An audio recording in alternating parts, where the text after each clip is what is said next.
Hello, in this video I will show you how to scan for unknown trackers on the Samsung Galaxy S25 Plus. Okay, so the first step of the operation will be opening up the settings. And here, scroll down a little bit until we see the safety and emergency section. And here, just press the unknown tracker alerts.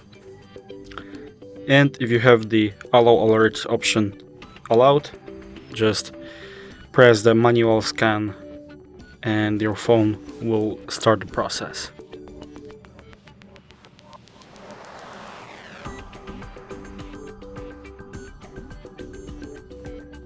And as you can see, the process has already completed and we're done for this video.